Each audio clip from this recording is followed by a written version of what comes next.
Fancy garment and kids mall, कई सारे कपड़ों की वैरायटियां। आयशा नगर पुलिस स्टेशन के सामने, हजार खोली मालेगांव। प्रोप्राइटर चांद खान।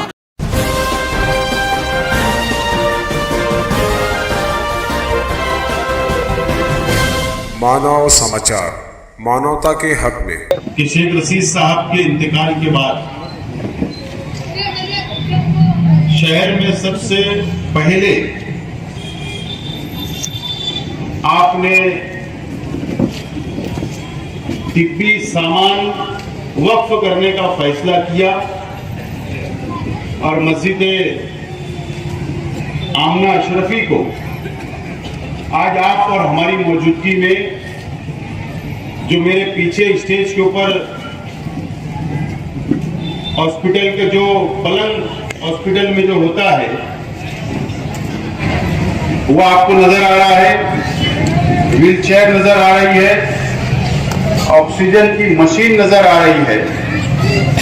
ऐसे कई तिब्बी सामान नौजवानों ने खरीदकर अपने जाती पैसे से शेख रशीद साहब को इस सवाब के लिए मस्जिद को वक्फ कर रहे हैं।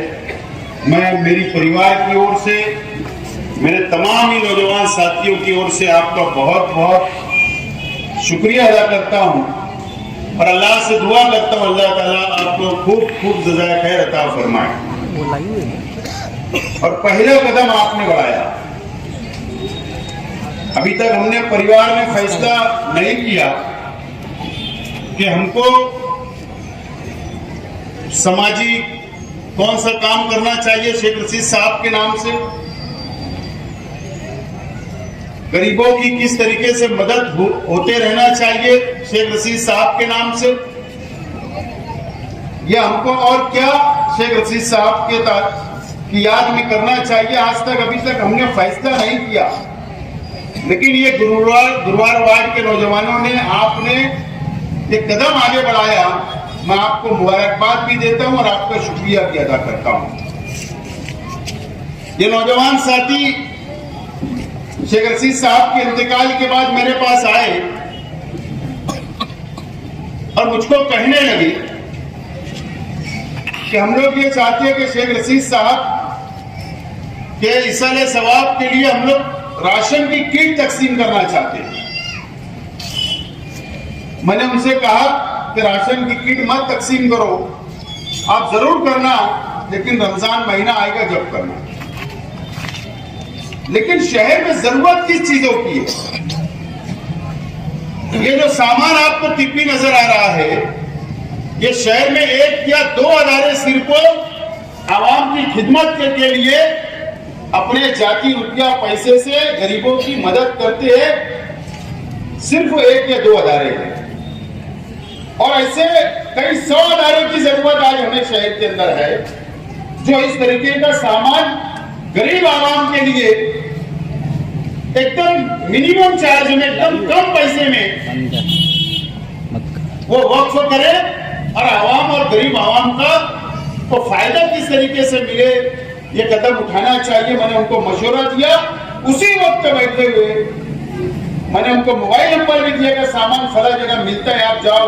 और ये नौजवानों ने उसी वक्त वहां पर गए, ऑर्डर दिया और आज आप लोगों के सामने सामान नजर आ रहा है। गरीब के घर में अगर कोई बीमारी हो जाए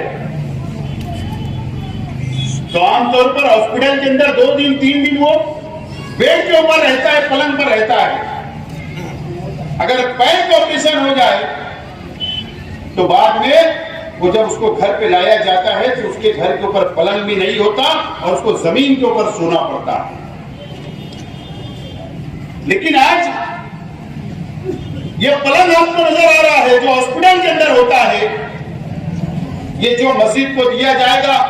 जहां तक मेरी मालूमात है कि ये लोग मस्जिद के जिम्मेदारान को वक्फ करेंगे तो सिर्फ 10 रुपया रोज या 5 या 15 रुपया रोज का वो रेट रखेंगे ताकि गरीब भी अदा कर सके।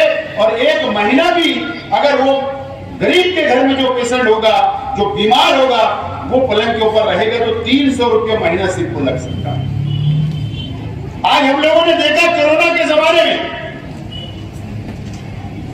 ऑक्सीजन की कितनी कमी महसूस हो रही थी, दर दर भटकना पड़ रहा था, हॉस्पिटलों के अंदर ऑक्सीजन नहीं था, कई लोग को ऑक्सीजन नहीं मिला और वो इंतकाल कर गए, दुनिया से चले गए। जरूरत इस बात की है कि हॉस्पिटल के अंदर, आईसीयू के अंदर ऑक्सीजन होता है, लेकिन एक गरीब, उसके घर के लोगों को अगर 40 दिन जरूरत पड़ जाए, 50 दिन उसको अगर आईसीयू में रखने की जरूरत पड़ जाए और ऑक्सीजन उसको लगेगा, तो वो क्या करेगा? उसके पास तो इतना रुपया पैसा नहीं होता कि वो जेब से आईसीयू का बिल भर सके, हॉस्पिटल का पैसा अदा कर सके। कम से कम उसके लिए राहत होगी कि यह ऑक्सीजन मशीन अगर चंद पैसों के अंदर रोजाना भाड़े पर, किराए के ऊपर अगर उसको घर के अंदर मिल जाए, तो वो चाहे 2 महीना लगे, वो ऑक्सीजन मशीन उसके पास रहेगी और उसको ऑक्सीजन मिलता रहेगा। कितनी बड़ी चीज है, आज हमको नजर नहीं आ रही है। व्हील चेयर, कोई अगर मरीज होता है वो चल नहीं पाता, तो घर वाले उसको उठाकर रिक्शा में बैठाते हैं, फिर बाहर ले जाते हैं, फिर हॉस्पिटल ले जाते हैं। लेकिन उसको अगर इत्मीनान से ये व्हील चेयर मिल जाए, तो इत्मीनान से बैठाकर उसको कई दूर रास्ता चला सकते, बैठा सकते। ऐसे बहुत तिब्बी खिदमत के लिए जो इन्होंने जो चीजें यहाँ पर रखी है, सामान जो है, जो वक्फ कर रहे हैं, मैं मुबारकबाद देता हूँ। ये जरूरत इस शहर के अंदर है, गरीब बस्तियों के अंदर जरूरत है।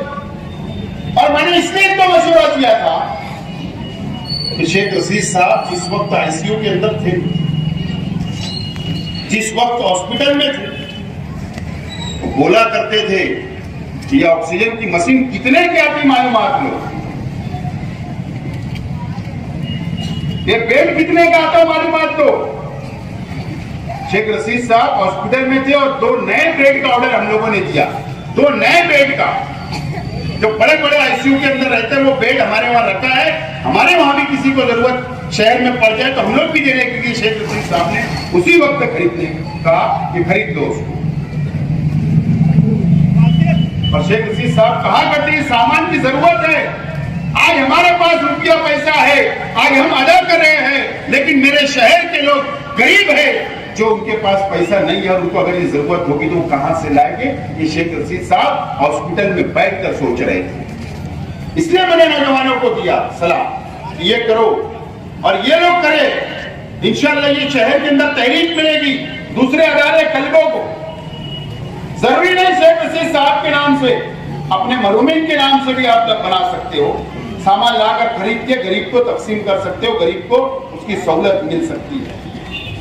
और क्या वजह है कि शेख रशीद साहब, क्या वजह है कि शेख रशीद साहब इतने गरीबों के हमदर्द हैं? मैं बड़ा बेटा हूं शेख रशीद साहब का।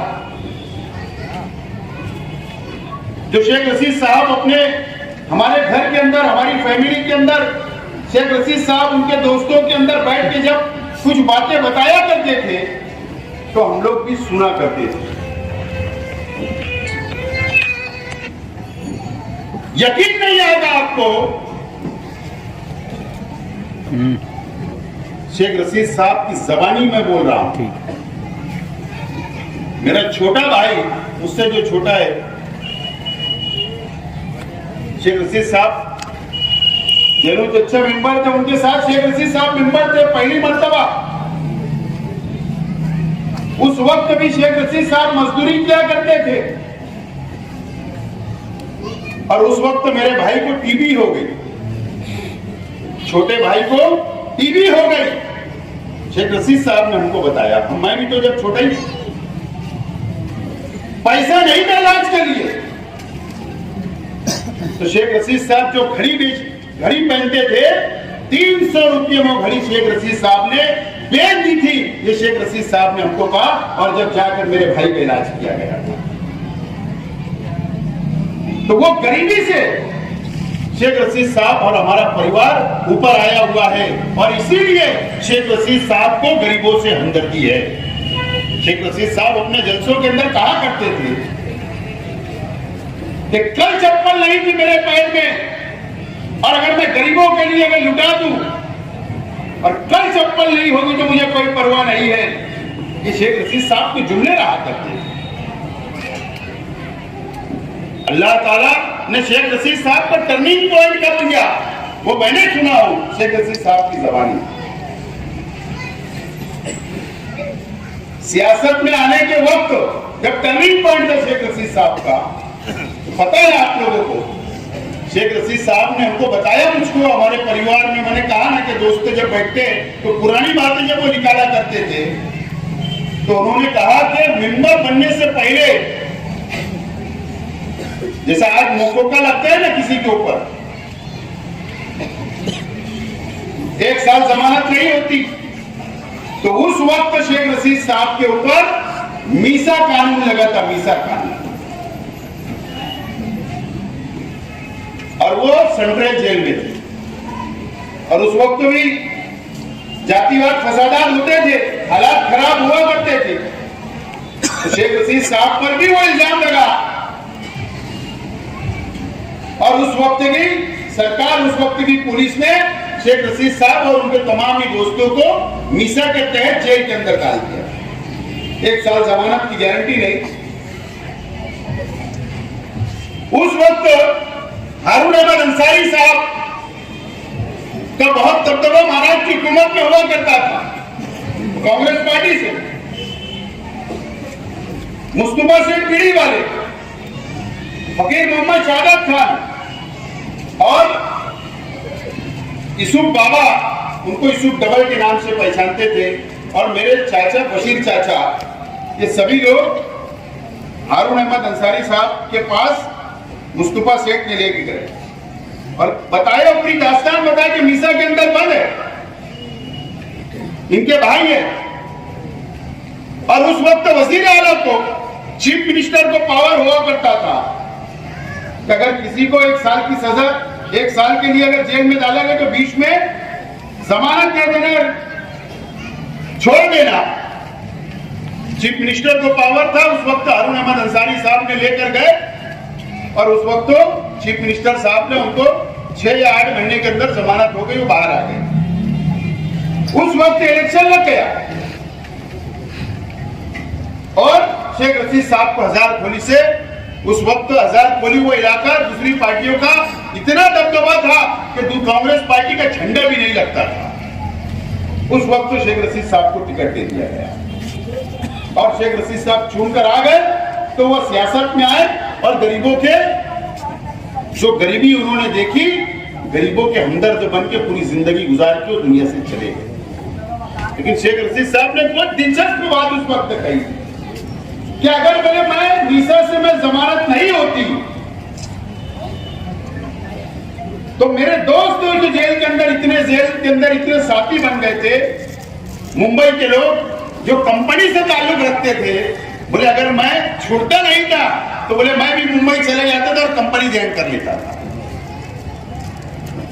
अब ज्यादा खुल के तो नहीं बोल सकते, लेकिन कंपनी ज्वाइन कर लेता।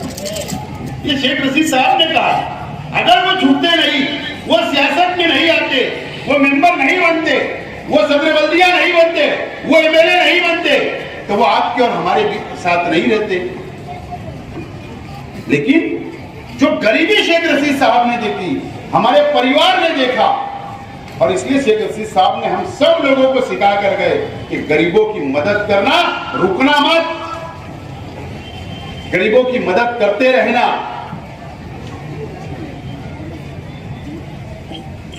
और आप लोग देखिए, शेख रशीद साहब सियासत में भी आए तो शेख रशीद साहब ने अगर सबसे ज्यादा तवज्जो अगर कहीं दी तो सलम बस्तियों के अंदर दी, झोपड़पट्टियों में दी। मुझे याद है कि गुलशेन नगर डिपो के अंदर शेख रशीद साहब एमएलए बने, जब तक पानी की पाइपलाइन नहीं थी।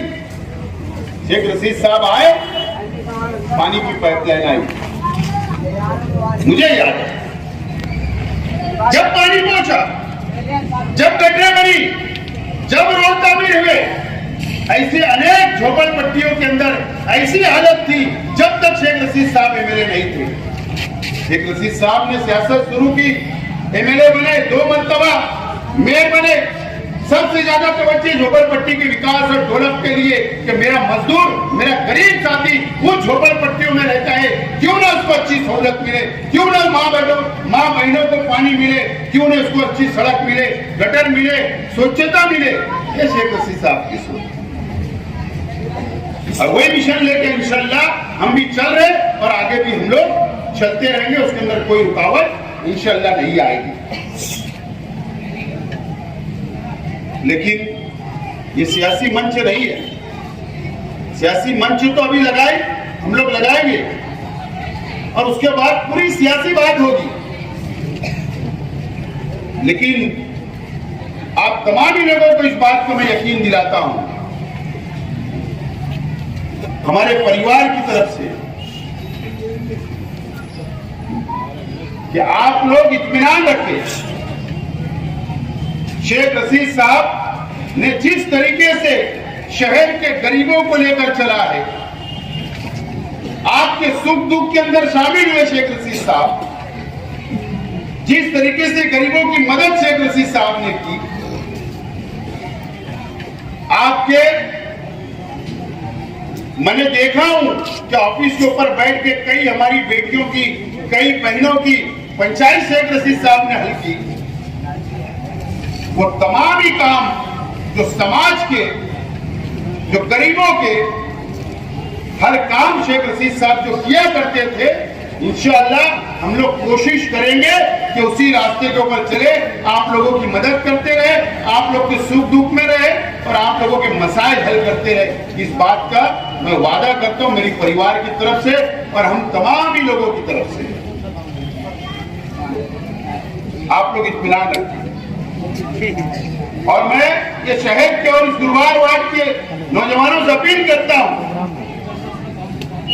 कि ये नौजवानों ने कदम बढ़ाया, ये तिब्बी सामान दे रहे, आप लोग भी आगे आइए। जरूरत है कि शहर के गरीबों की मदद करने के लिए, जरूरत है एक दूसरे का साथ देने के लिए और इंशाअल्लाह मुझे उम्मीद है कि यहां से एक नई तहरीक मिलेगी और ये नौजवानों की तरफ पे हम लोग भी चलेंगे और गरीबों का साथ देने की कोशिश करेंगे। मैं ज्यादा वक्त नहीं लेते हुए फिर एक मर्तबा राजू राकेल वाले तमाम उनके नौजवान साथियों को मुबारकबाद देता हूं, सलाम करता हूं और मेरी बात खत्म करता हूं। शुक्रिया, अल्लाह हाफिज।